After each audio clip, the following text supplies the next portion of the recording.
अस्सलामुअलैकुम रहमतुल्लाहि व बरकातुहू। मैं उम्मीद करता हूँ कि आप सब खैरियत से होंगे। दुआ है अल्लाह रब्बुल आलमीन आप सबको अपने हिफ्ज़ अमान में रखे, सबको अल्लाह तबारक व तआला क़र्ज़ से मरज़ से महफूज रखे।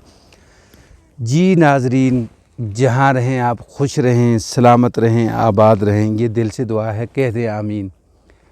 चंद मेरे मखना वीडियो पूरी तकड़ा, चंद मेरे मखना। मैं इस वक्त मनसेरा के अंदर मौजूद हूँ। तो यहाँ एक ठंड बहुत ज़्यादा है, कल यहाँ बर्फ़बारी भी हुई है, साथ बारिश की वजह से पिघल गई है। लेकिन पीछे कागान नरान की तरफ जो है वो आपको बादल नज़र आ रहे हैं, तो वहाँ जो है अभी फिर बर्फ़बारी जो है वो शुरू है। वो पीछे में आपको अगर वो बदल नज़र आ रहे हैं बादल, तो यहाँ जो है ये कागान नरान का इलाका है। खैर, हम चलते हैं अपनी स्टोरी की तरफ। स्टोरी बड़ी दिलचस्प है कि एक जगह जो है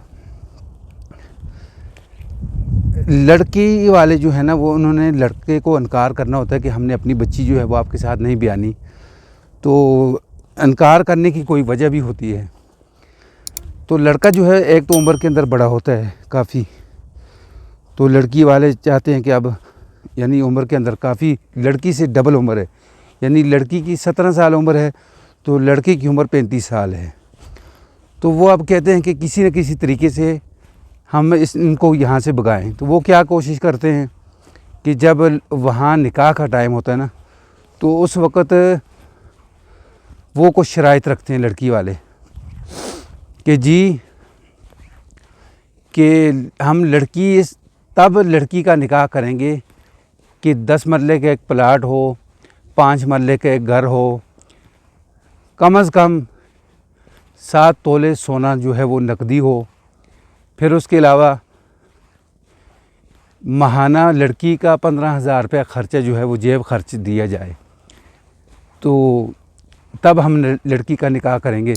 खैर, लड़का जो है वो उसको रिश्ता नहीं मिलता, वो हाँ करता जाता है हर चीज़ के ऊपर ना। वो कहता है ठीक है लिखते जाएं। वो लिखते जाते हैं।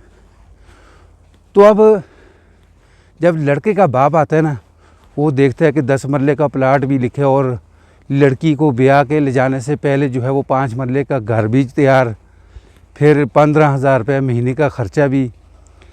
तो लड़के का बाप जो है वो क्या करता है, वो कहता है कि अगर आप इतनी अपनी शराइत मनवाते हैं ना, तो फिर हमारी भी एक शर्त है, वो भी लिखें। तो लड़की वाले तो कोशिश करते हैं कि ये यहाँ से भाग जाए।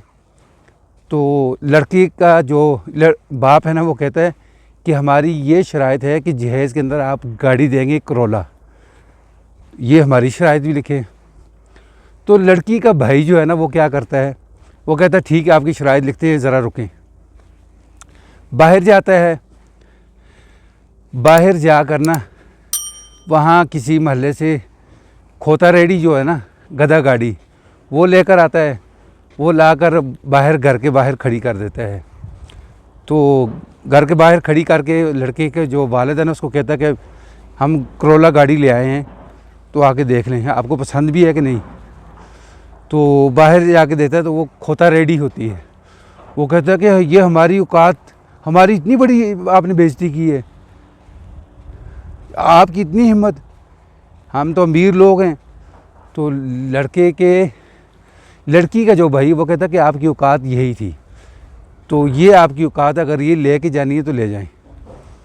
तो वहाँ जो निकाह पढ़ने वाला मौलवी होता है ना, वो भी फंस जाता है कि 17 साल की उम्र की जो लड़की होती है ना, उसका निकाह जो है वो लिखता है ना फार्म, तो उसको लोग कहते हैं कि आपने ये गलत किया, आप जेल जाओगे।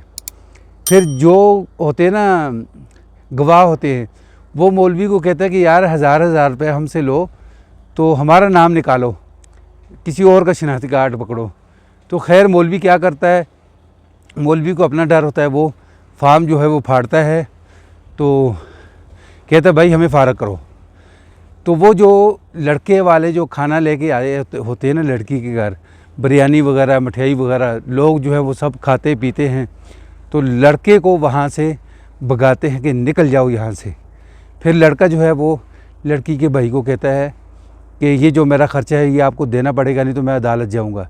तो लड़की का भाई जो है ना, वो आगे से डाढ़ा होता है, मतलब तगड़ा होता है। वो कहता है जो कुछ कर सकते हो ना कर लो, जो कुछ उखाड़ सकते हो उखाड़ लो, यहाँ आप दोबारा मुझे फ़ोन किया तो मैं आपकी टांगें तोड़ दूँगा। तो इस तरह वो रिश्ता जो है वो नहीं होता, लड़की बच जाती है। कहीं भी रिश्ता करने से पहले 100 बार यार सोचना चाहिए कि हम जिन लोगों के घर में रिश्ता कर रहे हैं, बेटी का, बहन का, तो ये लोग कैसे हैं, ताकि बाद में घर ना ख़राब हो। मुझे उम्मीद है कि ये आज का वाक़या और स्टोरी है, ये आपको पसंद आई होगी। अगर पसंद आए तो इसको लाइक, सब्सक्राइब, शेयर ज़रूर करें। बेल के बटन को दबा के रखें ताकि आने वाला हर नया वाक़या, नई स्टोरी जो है ये आपको मिल सके। अस्सलामु अलैकुम वरहमतुल्लाहि वबरकातुहू।